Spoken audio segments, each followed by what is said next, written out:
याद है ना एक्सेल सीखना क्यों शुरुआत किया? वजह ये था कि मुझे एक बेहतर जॉब में अपने करियर का आरंभ करना है। आप में से कुछ लोग ऑलरेडी आरंभ कर चुके हैं अपने करियर का और कुछ लोग अभी इंतजार में हैं आरंभ करने की। तो एक बात बताइए, वैसे तो एक्सेल में मैंने बहुत कुछ पढ़ा है, क्या सब कुछ याद है? आंसर सच है नहीं। लेकिन क्या सब कुछ याद रखने की जरूरत है?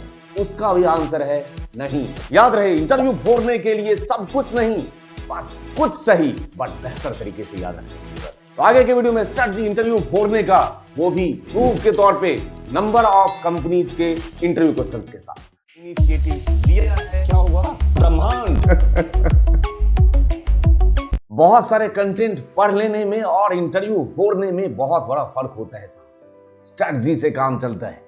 जितना बेहतर स्ट्रेटजी इंटरव्यू क्लियर करने का, उतना ही क्विक रिस्पांस आपको सामने वाले से मिल रहा होगा। कब ज्वाइन करेंगे? तो आज अगर मैं आप लोगों को फ्लैशबैक में ले जाने की कोशिश करूं तो शुरुआत करता हूं जो मैंने पढ़ाया है।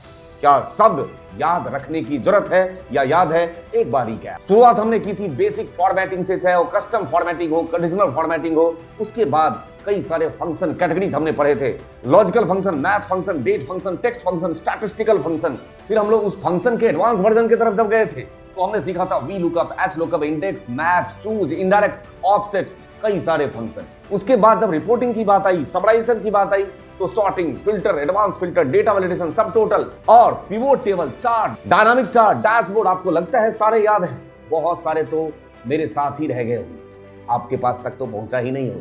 लेकिन इंटरव्यू तो क्लियर करना है ना, जॉब तो करनी है ना। उनसे जरा पूछिए जो ऑलरेडी जॉब में है, सिखाए हुए वो 200 फंक्शन डेली यूज करते हैं क्या? आंसर है नो। मुश्किल से 15-20 फंक्शन ऐसे होते हैं जो काम करने के दौरान डेली लाइफ में यूज। बस इंटरव्यू फोड़ने के लिए उतना ही तो याद रखना है। बाद बाकी तो जैसे जैसी जरूरत पड़ती रहेगी काम के दौरान और अपने नॉलेज को एनहांस करते रहेंगे। तो सबसे पहले एमआईएस या डेटा एनालिटिक्स प्रोफाइल के लिए अगर इंटरव्यू की शुरुआत होगी, और ऑफ कोर्स एक्सेल से ही शुरुआत होगी, तो जो सबसे पहला सामने वाले के मुंह से सवाल निकलेगा आपके लिए, वो कुछ पहले कॉन्सेप्चुअल क्वेश्चंस के साथ शुरुआत होगी। इसलिए मैं आपको हमेशा बताता रहा हूं कि जितना important practical knowledge, practical exposure है, उतना ही कॉन्सेप्चुअल नॉलेज भी होना चाहिए। मतलब आपके कॉन्सेप्ट क्लियर होने चाहिए, सिंटेक्स आपको पता होना चाहिए। तो सामने वाला पहले शुरुआत कुछ interview questions, technical interview question से कर सकता है, जिसका आंसर देने के लिए आपकी इंग्लिश बहुत स्ट्रांग हो ये जरूरी नहीं है। आप खुद सोच के देखिए, अगर आपके कम्युनिकेशन अच्छे नहीं भी है, तब भी जो आप टेक्निकल क्वेश्चंस का आंसर दोगे वो तो इंग्लिश में ही लाइन बोलोगे।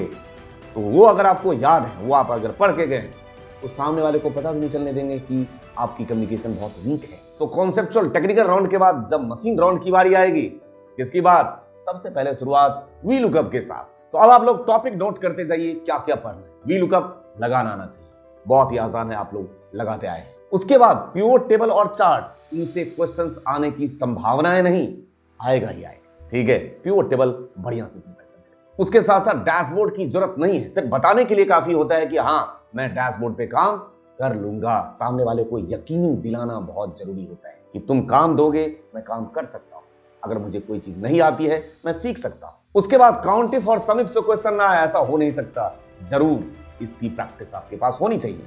साथ ही एक आधा क्वेश्चन कंडीशनल फॉर्मेटिंग और डेटा वैलिडेशन से ही आने के आसार दिख रहे हैं, आते हैं। अब आप खुद बताइए, मैंने आपको बहुत सारे फंक्शंस और फीचर्स एक्सेल के पढ़ने को बोला है, या उनमें से कुछ इंपॉर्टेंट बस इंटरव्यू फोड़ के आएंगे? यकीन नहीं हो रहा है कि इंटरव्यू सच में क्लियर हो जाएगा? कोई प्रॉब्लम नहीं है, तो ये रहा आपके सामने। चलिए यकीन दिलाने के लिए कुछ रियल टाइम इंटरव्यू क्वेश्चन का झलक दिखाई देते हैं। कंपनी का नाम सिर्फ मेंशन नहीं किया है, वही है जो इंटरव्यू देके आप लोग आए हैं, वही क्वेश्चन दिखाने की कोशिश कर रहा हूं। और अब आप देखिए कि कौन कौन से टॉपिक पे ज्यादा फोकस करते हैं ये लोग। मैंने बोला था ना कि जब भी पहला इंटरव्यू क्वेश्चन पूछेगा प्रैक्टिकल राउंड में, वी लुकअप का ही होगा। देख लीजिए पहला question, pull coordinator by using VLOOKUP. उसके बाद मैंने बोला सम इफ काउंट इफ भी पढ़ लेना है, ये रहा क्वेश्चन सम इफ और काउंट इफ से। उसके बाद कुछ और नजर दौड़ाते जाइए नीचे क्वेश्चंस पे, पिवोट टेबल, कंडीशनल फॉर्मेटिंग, वही क्वेश्चन दिख रहे होंगे। समझ में आ रहा है ना कि इंटरव्यू फोड़ा जा सकता है अगर थोड़ा सा आपने ध्यान दे दिया तो। ये रहे वो सारे क्वेश्चंस जो पूछे गए हैं एक इंटरव्यू में। ठीक है, कुछ और इंटरव्यू सेट आपके सामने रखता हूं और यकीन बढ़ेगा आपका। डेटा सेट दे दिया गया और उसके बेस पे आप लोग खुद से एक्सप्लोर करते जाइए किस किस टाइप के क्वेश्चन आ रहे हैं। Find the corresponding entries, find the number of people, count का क्वेश्चन है साहब। ठीक है, उसके बाद क्वेश्चन देखते जाइए, आप लोगों को समझ में आएगा मैं कौन से टॉपिक की बात कर रहा था। Condition of formatting, in question पे सिर्फ आपको नजर डालते जाना है और उन टॉपिक से अलग नहीं है जो टॉपिक मैंने बताया है। Format the data in the proper format and find the total for each column. क्या प्रॉब्लम है देख लीजिए, ये रहा आपकी वोट, ये रहा समिप्स, ऑलमोस्ट एक ही पैटर्न के क्वेश्चन आपको हर एक इंटरव्यू मिलेंगे। सेट नंबर 3 ये रहा आपके सामने। कुछ ऐसे भी कंपनी होंगे जिसमें एक्सेल और वीबीए दोनों से रिलेटेड क्वेश्चन पूछ दिए जाएंगे एमआईएस एनालिस्ट प्रोफाइल के लिए, तब भी क्या प्रॉब्लम है। एक्सेल के क्वेश्चन तो आपको पता ही कौन से टॉपिक से आने वाले हैं। ये रहा कुछ समिप के क्वेश्चन, कुछ चार्ट के क्वेश्चन, इस तरीके से क्वेश्चन एक्सेल के, और ये रहे कुछ वीबीए के कॉन्सेप्चुअल क्वेश्चन और प्रैक्टिकल बेस्ड क्वेश्चन। एक और क्वेश्चन सेट आपके सामने किसी ऑर्गेनाइजेशन का इंटरनल आईजीपी टेस्ट जो होता है उससे रिलेटेड, और आपको इस डेटा को देख के कंपनी का नाम भी समझ में आने लगा होगा कि ये किससे रिलेटेड क्वेश्चन पूछा जा रहा है। इस टाइप के क्वेश्चन कौन से ऑर्गेनाइजेशन में पूछे जाते हैं। ये रहा आपके सामने कुछ क्वेश्चन, अलग अलग सेक्शन में वही 7, 8, 10 क्वेश्चन आते हैं। देख लीजिए सेक्शन नंबर 3 ये रहे क्वेश्चन सेट।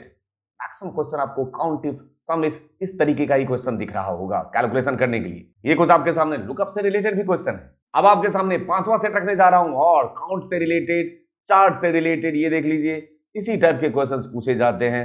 और ये जो क्वेश्चन सेट सारे दिखा रहा हूं देख लीजिए, काउंट ब्लैंक, काउंट इफ से क्वेश्चन ना आए ऐसे कैसे हो सकता है।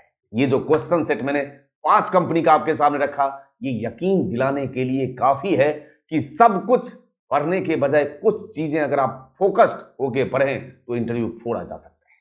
उम्मीद करता हूं ये जो मैंने आपको कस्टमाइज सॉल्यूशन देने की कोशिश की ये बहुत काम आएगा और आप इंटरव्यू फोड़ के आएंगे, ऑफर लेटर लेके आएंगे और मुझे बता रहे होंगे कि मैं फोड़ के आया हूं। ये रहा ऑफर लेटर। और अब आज का वीडियो यहीं पे लेता हूं, साइनिंग ऑफ इस एंडिंग नोट के साथ। एक जवाब देंगे आप मेरे सवाल का, अभी तक जिंदगी में सिर्फ दोस्त ही बने हैं या कुछ लोग खफा होना भी शुरुआत कर चुके हैं? अगर जिंदगी में अब आपसे लोग खफा होना शुरू कर चुके हैं तो समझ लीजिए कि अब आप सही रास्ते पर चल रहे हैं। तो जिन्हें खफा रहना है आपसे वो तो वैसे भी रहेंगे, रहने दीजिए। याद रखना अब आपकी मंजिल इतनी भी दूर नहीं है कि हासिल ना हो सके। बस जिंदगी में कुछ नया करने की कोशिश कर रहे हो तो ठोकरें खा रहे हो ना, परवाह नहीं है। ये ठोकरें खाना कोई जहर थोड़ी कि खा के मर जाओ, इसलिए कोशिश और ये ठोकर चलने दो साथ। Thank you for love and support to image and style. Thank you दिल से।